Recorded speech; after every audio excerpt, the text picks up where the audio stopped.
Hey guys, welcome back to my channel. मेरा नाम है आशुतोष और आज हम लोग करने जा रहे हैं क्वेश्चन नंबर 2। कहाँ का? NCERT एक्सरसाइज 3.2 का, है ना। चलिए स्टार्ट करते हैं बिना किसी देरी के। On comparing the ratios A1 by A2, B1 by B2 and C1 by C2, find out whether the lines representing the following pairs of linear equations intersect at a point, are parallel or coincident। यानी कि सबसे पहले इसके लिए आपको जानना होगा, एक होता है रिलेशन, ठीक है, रिलेशन बिटवीन टू इक्वेशंस। वो क्या होता है? मान लीजिए एक इक्वेशन है ax² प्लस bax प्लस सी और दूसरा है, इसको a1 b1 और c1 मान लेते हैं, इसलिए लेते हैं a2x² प्लस b2 माफ करिएगा, या b1 x हो जाएगा प्लस c1 और b2 y हो जाएगा, ठीक है, प्लस में c2 is equals to 0।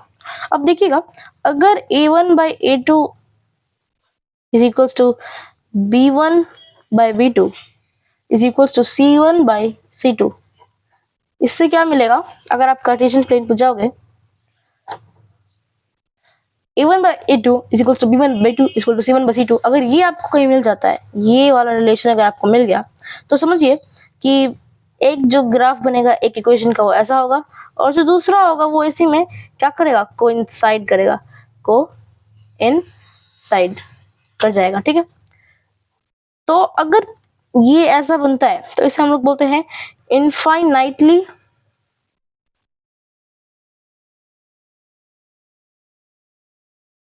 Many solutions का ये होता है ग्राफ। कैसा ग्राफ होता है? कोइंसिडेंट लाइंस होता है इस ग्राफ में, ठीक है।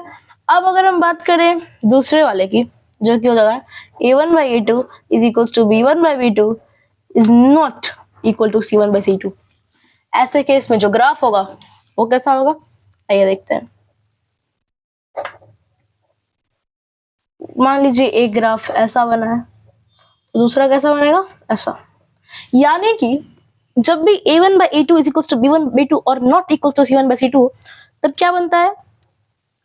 पैरेलल लाइंस बनेंगे। ये होगा इक्वेशन पहले वाला, इसको हम लोग पहला बोल देंगे, इसे हम दूसरा ले लेते हैं।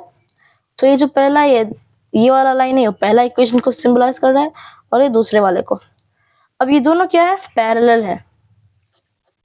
इस केस में no solutions will be found, no solutions, ठीक है।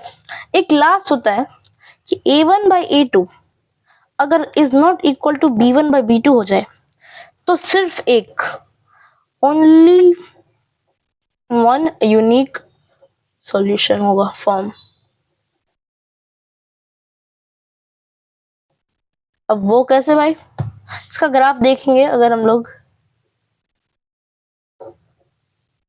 ये था पहला केस, दूसरा केस, तीसरा केस।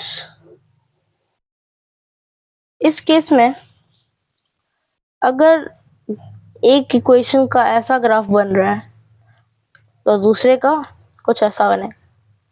ये एक जगह पे इंटरसेक्ट करेगा, जिस जगह पे ये इंटरसेक्ट करेगा वही इसका सॉल्यूशन होगा।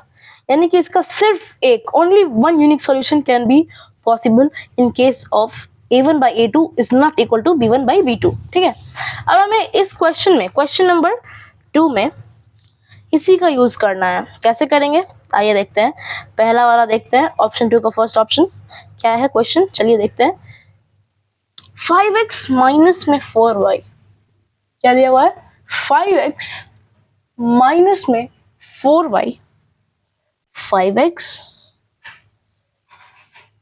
माइनस में 4y plus 8 is equal to 0, और दिया हुआ है 7x plus 6y minus 9 is equal to 0।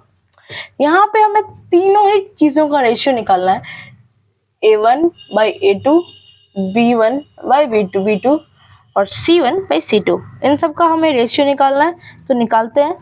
यहाँ पर a1 by a2 क्या हो जाएगा? 5 by 7, ये हो जाएगा आपका a1, ये हो गया a2, ये हो गया b1, ये हो गया b2, ये हो गया C1, ये हो गया C2।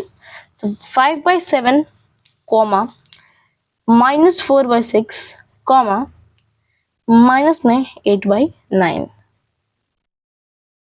अब यहाँ पे आप देखोगे ना ही 5/7 -4/6 के इक्वल है और ना ही -8/9 के।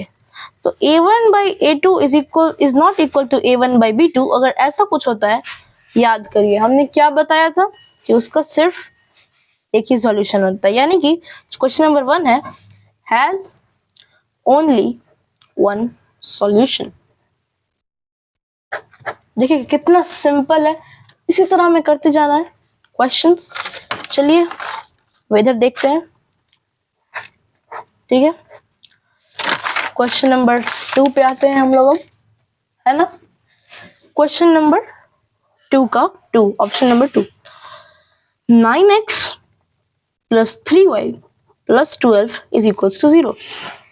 18x plus 6y plus 24 is equals to 0. अब देखेंगे, ये हो गया A वाला, ये हो गया B वाला, ये हो गया C वाला। इसमें आता है A1 and A2, C1 and B1 and B2, C1 and C2, ठीक है। तो ये हो गई इसकी कहानी। 9/18 is equals to 3/6 is equals to 12/24। इससे अगर हम कैंसिल कर देंगे तो ये हो जाएगा 1/2, ये भी हो जाएगा 1/2 और ये हो जाएगा 1/2। यानी कि ये किस फॉर्म में है, A1/A2 is equals to B1/B2 is equals to C1/C2। ये इस फॉर्म में है, यानी कि therefore it will have infinitely many solutions। Alright, I hope आपको समझ में आ रहा हो। चलिए अगले क्वेश्चन पे चलते हैं। तीसरा और आखिरी क्वेश्चन नंबर 2 का है 6x minus 3y plus 10 is equals to 0. 2x minus y plus 9 is equals to 0. 6/2 is equals to 3/1 is not equal to 10/9। यानी कि इसका सिर्फ और सिर्फ कोई जीरो नहीं होगा, नो सॉल्यूशंस, ठीक है। क्वेश्चन नंबर 3 का कोई सॉल्यूशन नहीं होगा, क्वेश्चन नंबर 2 में इनफाइनाइटली मेनी सॉल्यूशन होगा और क्वेश्चन नंबर 1 में सिर्फ एक सॉल्यूशन होगा, ठीक है। तो आज की वीडियो में बस इतना ही, मिलते हैं अगले वीडियो में। अगले वीडियो में हम लोग बात करने वाले हैं क्वेश्चन नंबर 3 के बारे में। Bye bye.